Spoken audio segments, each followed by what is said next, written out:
दोस्तों स्वागत है आपका आज की हमारी इस वीडियो में। दोस्तों आप अमेरिका के EA-18G ग्राउलर एयरक्राफ्ट के बारे में तो जानते ही हैं, जो कि अमेरिकन नेवी का एक डेडिकेटेड इलेक्ट्रॉनिक वारफेयर एयरक्राफ्ट है।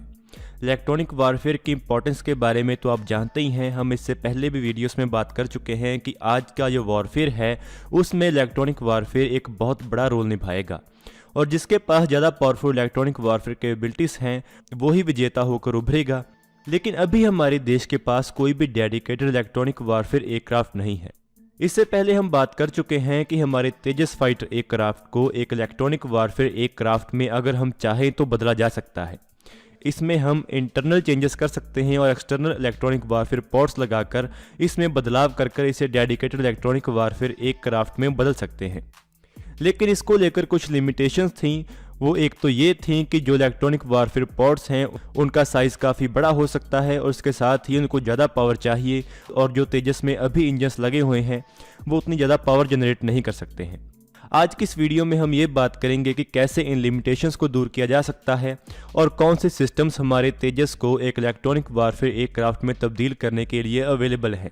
तो चलिए आज की इस वीडियो को शुरू करते हैं। दोस्तों जैसा कि हमने अमेरिकन ग्राउलर एयरक्राफ्ट में देखा है कि उस एयरक्राफ्ट में जहां पर एक एयर टू एयर गन लगाई जाती है वहां पर एयर टू एयर गन को निकालकर वहां पर डेडिकेटेड इलेक्ट्रॉनिक अटैक इक्विपमेंट लगाए गए हैं। ऐसे ही हमारे तेजस एयरक्राफ्ट में भी एक गन को निकालकर वहां पर इलेक्ट्रॉनिक अटैक इक्विपमेंट लगाए जा सकते हैं और जो उसके एक्सटर्नल हार्ड पॉइंट्स हैं वहां पर भी हम एक्सटर्नल इलेक्ट्रॉनिक वारफेयर पोर्ट्स लगा सकते हैं। इलेक्ट्रॉनिक वारफेयर के बारे में अगर हम बात करें तो हमारे DRDO की कुछ लैब्स ने इस काम के लिए बहुत सारे इक्विपमेंट डेवलप किए हैं। हमारे तेजस एयरक्राफ्ट के लिए ही मायावी इलेक्ट्रॉनिक वारफेयर स्वीट डेवलप किया गया था, लेकिन क्योंकि ये स्वीट तेजस एयरक्राफ्ट के अंदर लगाया जाना था और क्योंकि तेजस एयरक्राफ्ट के अंदर ऐसे सिस्टम को लगाने के लिए जगह नहीं थी तो इस सिस्टम को इस एयरक्राफ्ट के साथ नहीं लगाया गया था। लेकिन अभी जो हमारे तेजस मार्क 2 एयरक्राफ्ट आएंगे उनके साथ इस मायावी इलेक्ट्रॉनिक वारफेयर सिस्टम का इस्तेमाल किया जाएगा। इसके साथ ही DARE ने हमारे सुखोई 30M के एयरक्राफ्ट के लिए एक हाई बैंड जैमर डेवलप किया है जो कि अमेरिकन ALQ-99 सिस्टम के साथ कंपेरेबल है। अमेरिका का ग्राउलर एयरक्राफ्ट भी इसी ALQ-99 जैमर का इस्तेमाल करता है। इसके साथ ही अभी DRDO एक advanced self protection jammer develop कर रहा है जो कि काफ़ी हल्का होने वाला है और हमारी फ्लीट के सभी एयरक्राफ्ट के साथ इंटीग्रेट किया जा सकेगा। लेकिन सभी चीज़ों के साथ कुछ प्रॉब्लम्स थी। पहली प्रॉब्लम ये थी कि जो अभी हमने इलेक्ट्रॉनिक वारफेयर पोर्ट्स डेवलप किए हैं उनका वजन काफ़ी ज़्यादा है। जो DARE ने हाई बैंड जैमर डेवलप किया है वो सुखोई 30M के एयरक्राफ्ट के लिए डेवलप किया गया है, लेकिन इस पॉड को भी सुखोई 30M के एयरक्राफ्ट के साथ कुछ लिमिटेशंस के कारण इस्तेमाल नहीं किया जा सका है। पहली लिमिटेशन तो इसकी ये है कि इसका वजन काफ़ी ज़्यादा है और इसे हम तेजस एयरक्राफ्ट के साथ इंटीग्रेट नहीं कर सकते हैं और इसके साथ ही जो तेजस एयरक्राफ्ट का जो इंजन है वो इस जैमर के लिए शायद रिक्वायर्ड पावर जनरेट ना कर सके। इसके साथ ही DRDO जो अभी एक advanced self protection jammer develop कर रहा है वो तेजस एयरक्राफ्ट के साथ इंटीग्रेट तो किया जा सकता है, लेकिन इस जैमर पॉड के बारे में ऐसी जानकारी है कि ये एक सेल्फ प्रोटेक्शन जैमर है और ऐसा अभी क्लियर नहीं है कि क्या ये एक डेडिकेटेड इलेक्ट्रॉनिक वारफेयर एयरक्राफ्ट के लिए एक सूटेबल पॉड होगा या नहीं। अभी जो हमने DARE के हाई बैंड जैमर की वेट लिमिटेशन के बारे में बात की है उसको शायद अभी DRDO के एडवांस्ड सेल्फ प्रोटेक्शन जैमर में दूर कर लिया जाए और इस पॉड के एक मॉडिफाइड वेरिएंट को या इसी पॉड को तेजस के इलेक्ट्रॉनिक वारफेयर वेरिएंट में इस्तेमाल किया जा सकता है।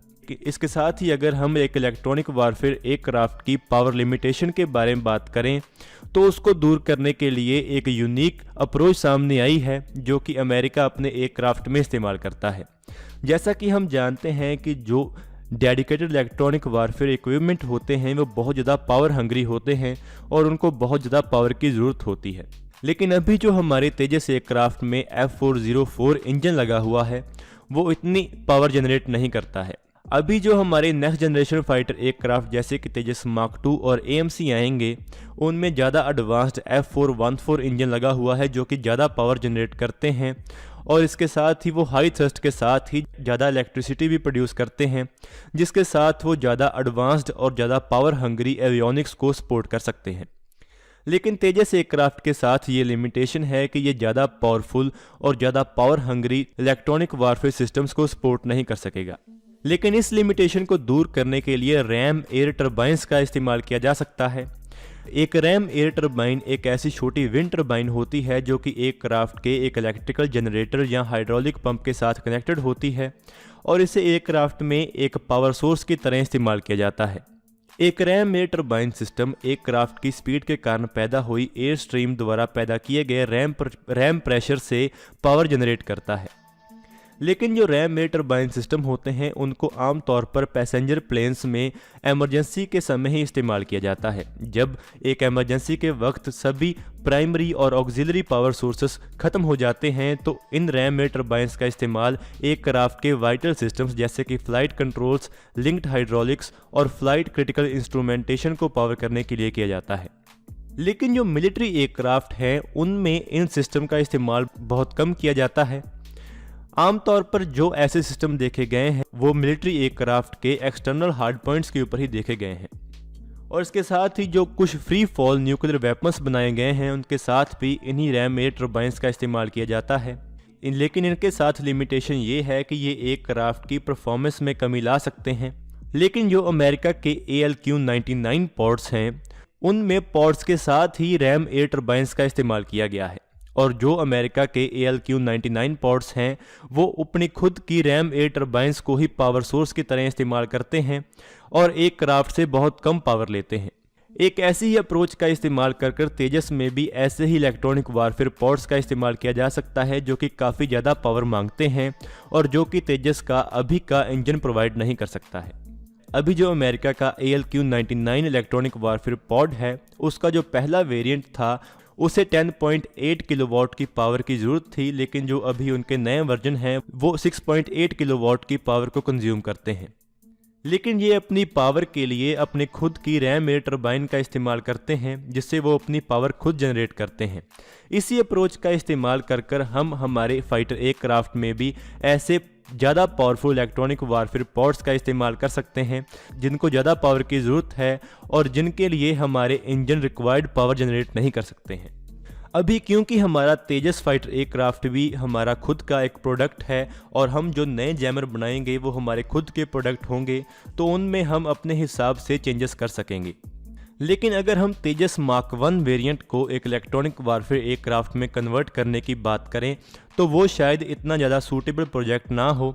लेकिन क्योंकि अभी उसके ज़्यादा एडवांस्ड वेरिएंट डेवलप किए जाने हैं जैसे कि तेजस मार्क 1A और तेजस मार्क 2 जिनकी डेवलपमेंट बहुत जल्दी पूरी हो जाएगी और अगर हम एक डेडिकेटेड इलेक्ट्रॉनिक वारफेयर एयरक्राफ्ट को बनाने के ऊपर काम करें तो वो नए एयरफ्रेम ज़्यादा सूटेबल होंगे और ज़्यादा नए एडवांस सिस्टम्स के साथ आएंगे जिनके साथ हम अच्छी तरह काम कर सकेंगे और उनके जो इंजन्स होंगे वो ज़्यादा पावर जनरेट करेंगे जिससे उनको एक ज़्यादा सूटेबल इलेक्ट्रॉनिक वारफेयर एयरक्राफ्ट में बदला जा सकता है। लेकिन हमारे बाकी के तेजस एयरक्राफ्ट और बाकी की फ्लीट के लिए एक ज़्यादा पावरफुल इलेक्ट्रॉनिक वारफेयर पॉड बनाने के लिए इन रैम एयर टरबाइंस का इस्तेमाल किया जा सकता है जो कि खुद पावर जनरेट कर सकती हैं और जिसके इस्तेमाल से हम हमारी सभी फाइटर एयरक्राफ्ट को ज़्यादा पावरफुल इलेक्ट्रॉनिक वारफेयर पॉड्स के साथ इंटीग्रेट कर सकते हैं। तो दोस्तों आज की इस वीडियो में इतना ही। अगर आपको ये वीडियो अच्छी लगे तो आप इसको जरूर लाइक और शेयर करें। Thanks for watching this video. जय हिंद, जय भारत।